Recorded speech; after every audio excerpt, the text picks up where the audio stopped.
Assalamualaikum warahmatullahi wabarakatuh. Perkenalkan, nama saya Sasta Shania Deni dari kelas PJKRC 2023.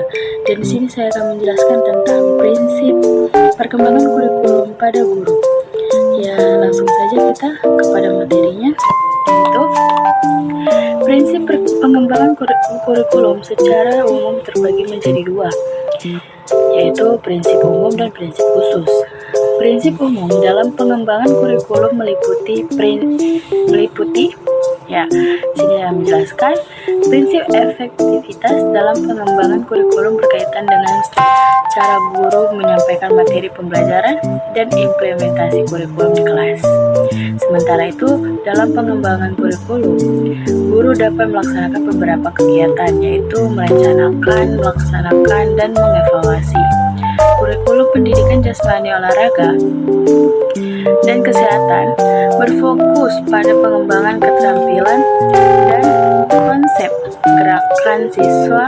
Tujuannya agar siswa dapat berpartisipasi dalam kegiatan fisik dengan kompetensi dan kepercayaan diri. Baik, saya lanjutkan. Prinsip pengembangan kurikulum bagi guru memiliki sejumlah aspek penting yang harus diperhatikan agar kurikulum yang dikembangkan dapat memberikan hasil yang optimal bagi siswa. Berikut adalah prinsip-prinsip utama yang harus diperhatikan. Berpusat pada peserta didik. Ya, satu itu berpusat pada peserta didik, yang dimana kurikulum harus disusun dengan mempertimbangkan kebutuhan, minat, potensi, dan karakteristik peserta didik. Guru PJOK perlu memastikan bahwa setiap siswa mendapatkan pengalaman belajar dan yang bermanfaat dan relevan dengan kemampuan fisiknya. Dan yang kedua, keseimbangan antara teori dan praktek. Pengembangan kurikulum harus mencakup keseimbangan antara teori, pengetahuan tentang olahraga dan kesehatan, dan praktik pengalaman fisik langsung.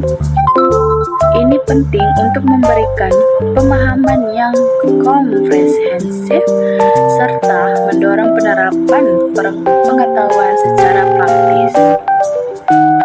Dan yang ketiga, kontekstual dan fleksibel. Kurikulum harus diselesaikan dengan konteks sosial, budaya, dan lingkungan. Kurikulum harus disesuaikan dengan konteks sosial, budaya, dan lingkungan setempat. Guru PJOK perlu fleksibel dalam menyesuaikan materi dan metode pembelajaran agar relevan dengan situasi di sekolah dan komunitas sekitar. Dan yang keempat, pengembangan keterampilan motorik. Fokus utama dari kurikulum PJOK adalah untuk mengembangkan keterampilan motorik dasar dan lanjutan siswa. Guru harus merancang program yang secara bertahap meningkatkan keterampilan gerak dan koordinasi. Kelima, kesehatan dan kebugaran jasmani. Kurikulum harus menekankan pentingnya gaya hidup sehat dan kebugaran jasmani. Guru PJOK harus mendorong siswa untuk memahami pentingnya aktivitas fisik secara teratur sebagai bagian dari kehidupan sehari-hari. Yang keenam, inklusivitas. Kurikulum harus inklusif, memungkinkan setiap peserta didik, termasuk mereka dengan kebutuhan khusus, untuk berpartisipasi dalam kegiatan PJOK.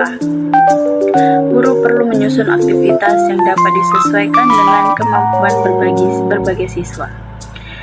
Ya, mari kita lanjut lagi. Itu yang ketujuh, penilaian berkelanjutan. Evaluasi siswa harus dilakukan secara berkelanjutan, menggunakan berbagai bentuk penilaian baik secara kognitif, efektif, maupun psikomotorik. Guru harus mampu menilai tidak hanya hasil akhir tetapi juga proses perkembangan siswa. Dan yang ke-8, penggunaan teknologi.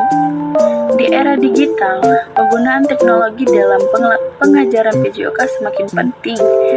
Guru dapat memanfaatkan teknologi seperti video, tutorial, aplikasi olahraga, dan alat pengukur kebugaran untuk meningkatkan efektivitas pengajaran.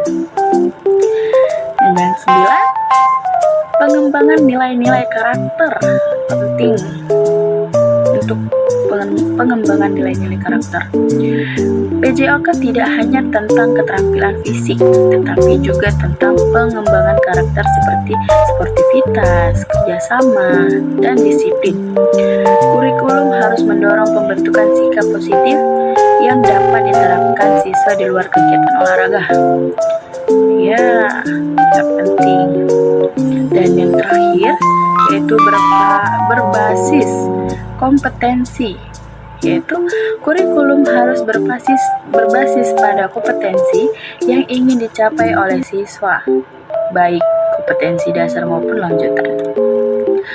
Guru PJOK harus memastikan bahwa pembelajaran terfokus pada pengembangan kompetensi-kompetensi ini.